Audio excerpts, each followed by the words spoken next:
आज जो हम लोग टॉपिक पढ़ने वाले हैं वो है number representation of fermions and bosons, जिसे हम लोग फॉक रिप्रेजेंटेशन से भी डिनोट करते हैं। नाउ अब ये फर्मियंस और बोसोन्स क्या होते हैं और इन्हें नंबर रिप्रेजेंटेशन में कैसे हम लोग रिप्रेजेंट कर सकते हैं। पहली बात, ये फर्मियंस क्या होते हैं? तो फर्मियंस ऐसे पार्टिकल्स होते हैं जो फर्मी डेराक को फॉलो करते हैं। सेकेंड, फर्मियंस कौन कौन से पार्टिकल्स होते हैं? ऐसे पार्टिकल्स जो मैटर को बनाते हैं। अब मैटर को कौन कौन से पार्टिकल्स बनाते हैं? थोड़ा दिमाग लगाइए। अगर मैटर्स को बनाते हैं कौन कौन से पार्टिकल्स, तो इलेक्ट्रॉन, प्रोटॉन एंड न्यूट्रॉन। तो वो तीनों क्या हो गए? फर्मियंस हो गए मेरे। ठीक है, तो फर्मियंस ये मेरे तीनों हो गए। अब ये फर्मियंस के कुछ प्रॉपर्टीज़ है। क्या प्रॉपर्टीज़ है? कि ये पॉली एक्सक्लूजन प्रिंसिपल को फॉलो करता है। अब ये पॉली एक्सक्लूजन प्रिंसिपल क्या है? पॉली एक्सक्लूजन प्रिंसिपल ऐसा प्रिंसिपल है जो बताता है कि एक स्टेट में दो या दो से ज़्यादा पार्टिकल्स नहीं रह सकते। इसे हम लोग फर्मियंस बोलते हैं। ये मैटर को बनाते हैं। अब बात करेंगे हम लोग बोसोन्स के बारे में। बोसोन्स क्या होते हैं? बोसोन्स ऐसे पार्टिकल्स होते हैं जो आपका एनर्जी को बनाते हैं। अभी एनर्जी कौन कौन से एनर्जी हो गए आपके एनर्जी में आ गए आपके फोनॉन्स, फोटॉन्स और हीलियम एटम। ये सारे आपके हो गए बोसोन्स हो गए। ये बोसोन्स किसको फॉलो करते हैं? ये फॉलो करते हैं आपके बोस-आइंस्टीन स्टैटिस्टिक्स को ये फॉलो करते हैं। ओके, और सेकंड ये बात, एनर्जी नहीं, ये फोर्स को कैरी करते हैं। ये फोर्स को कैरी करने का काम करते हैं बोसोन्स। ओके, ना अगर इंट्रोडक्शन पार्ट पर आए तो इन क्वांटम मैकेनिक्स हम लोग ये जानते हैं कि क्वांटम मैकेनिक्स में पार्टिकल्स को क्लासीफाई किया गया है। तो पार्टिकल्स को क्लासीफाई कौन कौन से पार्टिकल्स में किया गया है? एक हो गया आपका बोसोन्स और दूसरा क्या हो गया? फर्मियंस। बोसोन्स जो होते हैं वो आपके इंटीग्रल स्पिन में रहते हैं। Integral spin means 1 0 1 2 3 4 5 6 up to infinity तक रह सकते हैं। बट अगर मैं बात करूँ आपका फर्मियंस के, तो फर्मियंस आपका हाफ इंटीग्रल स्पिन में होते हैं। मीन्स 1/2 3/2 4/2 इस टाइप आपका फर्मियंस देखने को मिलते हैं। They are represented in numbers. इसे नंबर्स के तौर पे हम लोग रिप्रेजेंट करते हैं बाय यूजिंग, किसके द्वारा, किसके हेल्प से?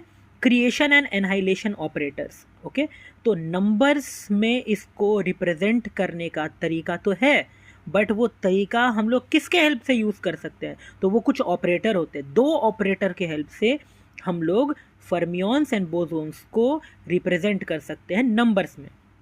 अब ये दो ऑपरेटर है कौन कौन से?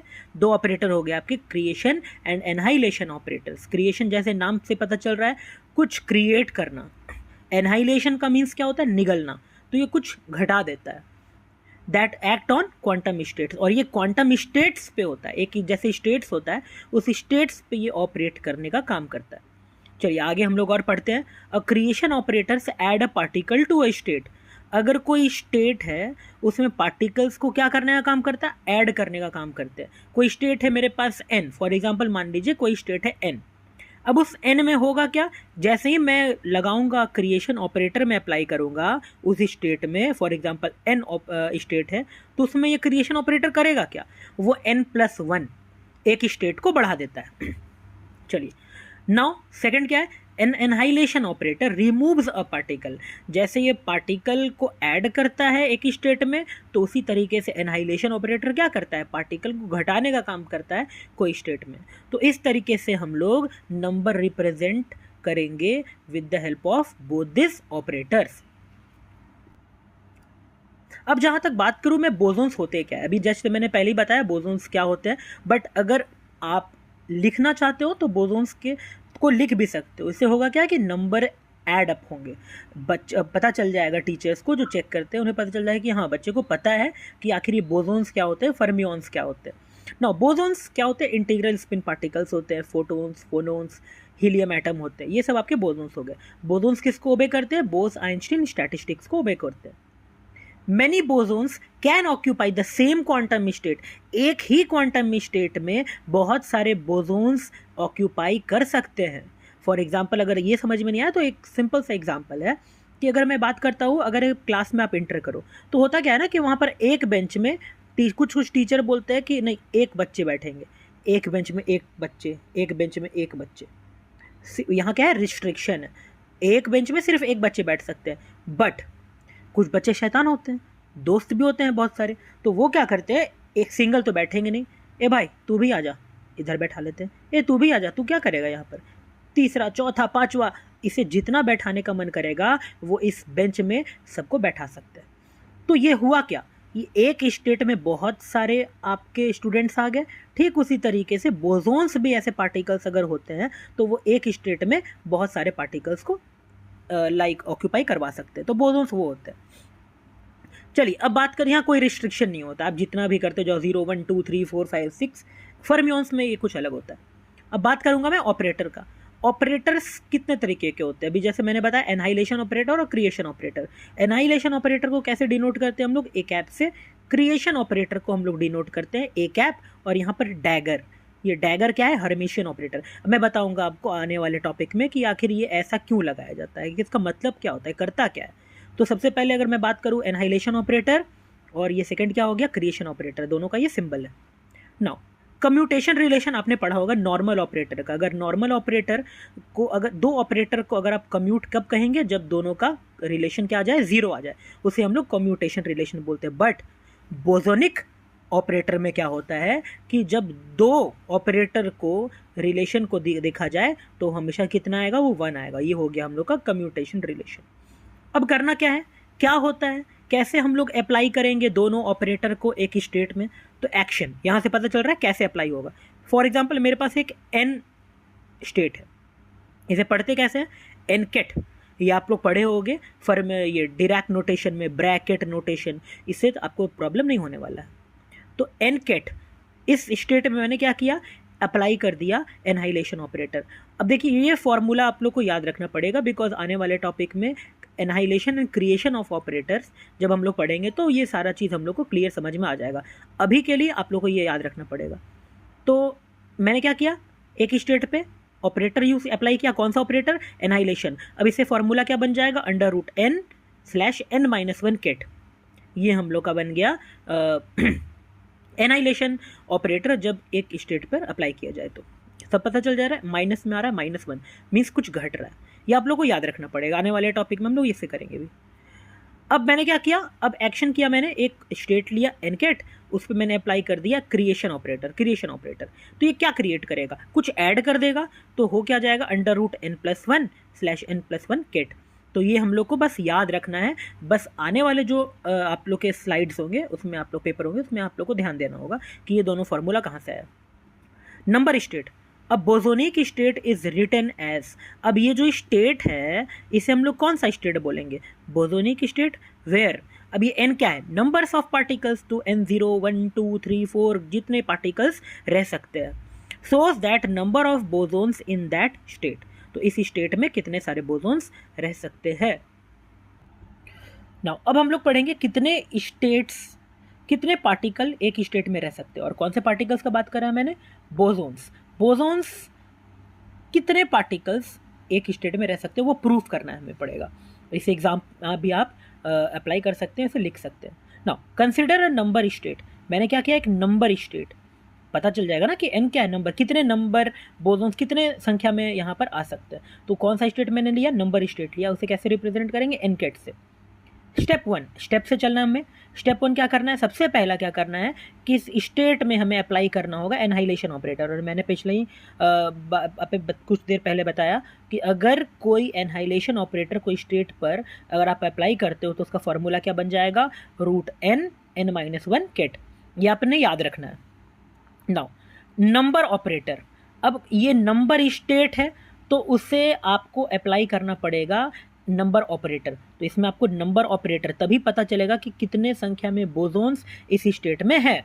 तो नंबर ऑपरेट, नंबर को ऑपरेट करने वाला, तो होता क्या है आपको ये याद रखना पड़ेगा। नंबर ऑपरेटर किससे डिनोट किया जाता है, एन कैप से। फॉर्मूला क्या होता है, n cap is equal to a cap dagger A cap. एक आप क्या हो गया एन क्रिएशन, एक क्या हो गया आपका एनहाइलेशन, दोनों का मल्टीपल हो जाता है आपका क्या, नंबर ऑपरेटर। ये हम लोग को अप्लाई करना होता है इसमें, तभी पता चलेगा कि आपका आने वाला क्या है, कितने संख्या में आपका बोसोन्स रह सकते हैं। नाउ नंबर ऑपरेटर को हम लोग कैसे डिनोट किए, ये फॉर्मूला देखिएगा आप, एन कैप, ये छोड़ दीजिए भी, n cap is equal to a cap dagger A cap. अब मैंने क्या किया, बोथ साइड एन कैट से मल्टीप्लाई कर दिया, क्योंकि हम नंबर ऑपरेटर किस पे ऑपरेट करेगा, नंबर स्टेट पर। ऑपरेटर तो स्टेट पर ही ना अप्लाई होता है, तो ये नंबर ऑपरेटर कौन से स्टेट पे अप्लाई करेगा, नंबर स्टेट पर। तो मैंने दोनों तरफ यहाँ पर मल्टीप्लाई करवा दिया। अब हमें निकालना क्या है, हमें ये निकालना है ये। अब पहला प्रोसेस क्या था, मैंने इस स्टेट पर क्या अप्लाई किया, A cap means annihilation operator. Next हमें क्या करना पड़ेगा, हमें अप्लाई करना पड़ेगा क्रिएशन ऑपरेटर। अब मैं क्या करूँगा, इसमें क्या अप्लाई कर दूंगा, क्योंकि ये स्टेट से क्या मिला हमें, ये स्टेट मिला n-1 घटा हुआ स्टेट मिला। अब इसमें क्या अप्लाई करना हमें, ए कैप डैगर। तो जैसे ही मैं अप्लाई करूँगा, तो अप्लाई करने से करना क्या है, n को बाहर निकालना है, ए डैगर को अंदर ले लेना है, n-1 कैट। अब आपने देखना क्या है, ए डैगर, इसे क्या लिख सकते हैं हम, इसे क्या लिख सकते हैं, ये लिख सकते हैं।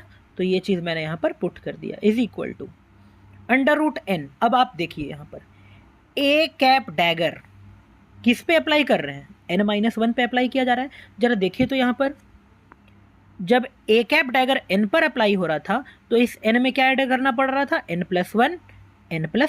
तो अब यहाँ पर n-1 है, तो यहाँ पर क्या आ जाएगा, n-1+1, यहाँ भी क्या आ जाएगा, n-1+1। अब आपने देखना जहाँ n है वहाँ पर n-1 है, उधर देख लीजिए आप, पहले वहाँ क्या था, n था, अब यहाँ पर क्या है, n-1। फॉर्मूला याद रखना है आपको, इज इक्वल टू √n।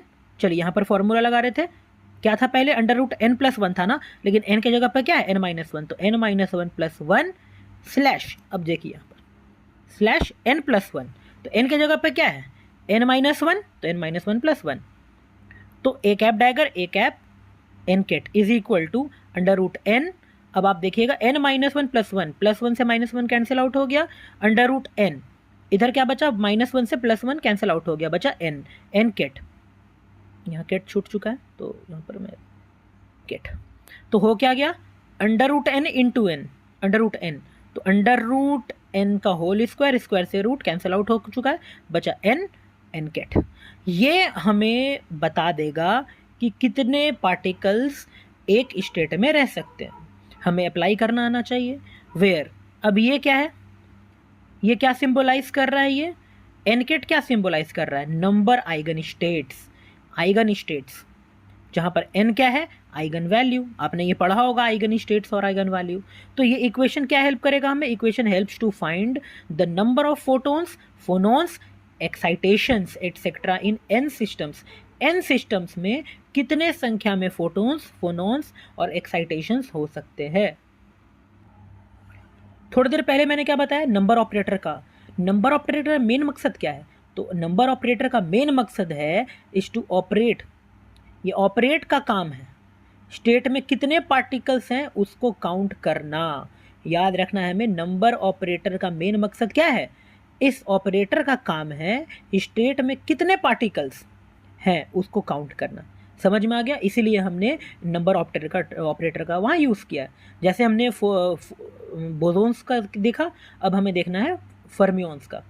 तो फर्मियंस होते क्या है, हाफ इंटीजर्स होते हैं, जैसे मैंने बताया 1/2, 3/2।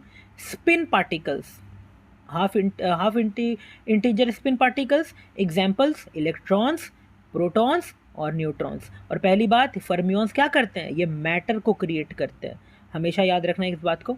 फर्मियंस की सिर्फ ओबे करते हैं फर्मी डिराक स्टैटिस्टिक्स को। Due to Pauli exclusion principle only 0 और 1 fermions can occupy a single state. एक स्टेट में 2 या 2 से ज़्यादा पार्टिकल्स नहीं रह सकते हैं, फर्मियंस नहीं रह सकते हैं। तो इसी का तो कहना है यहाँ पर, due to Pauli exclusion principle. जब ये पॉली एक्सक्लूजन प्रिंसिपल को फॉलो कर रहा है तो एक स्टेट में एक ही होना चाहिए। तो कितने फर्मियंस, ओनली 0 और 1 fermions can occupy a single state, या तो 0 रहेगा या तो 1 रहेगा एक स्टेट में, उससे ज़्यादा नहीं रह सकता है। क्रिएशन ऑपरेटर, हमने पिछले बार क्या मान लिया था, ए कैप मान लिया था, अभी क्रिएशन ऑपरेटर को सी कैप डैगर, ऐसे डैगर वहाँ भी था बट मैं यहाँ पर सी से रिप्रेजेंट कर रहा हूँ, वहाँ पर पिछले बार ए से रिप्रेजेंट किया था। Annihilation operator C cap. Anti commutation relation, अब इसमें भी 1 आता है, कम्यूटेशन रिलेशन में भी 1 आया आपका, एंटी कम्यूटेशन रिलेशन में भी 1 आया। आने वाले टॉपिक में हार्मोनिक ऑक्सीलेटर में आपको पता चल जाएगा कि ये 1 आ क्यों रहा है, ये दोनों का ऑपरेटर को रिलेशन में एंटी कम्यूटेट होने पर ये 1 क्यों आ रहा है। ये टोटली डिफरेंट है आपका ऑपरेटर जो हम लोग नॉर्मल ऑपरेटर पढ़ते हैं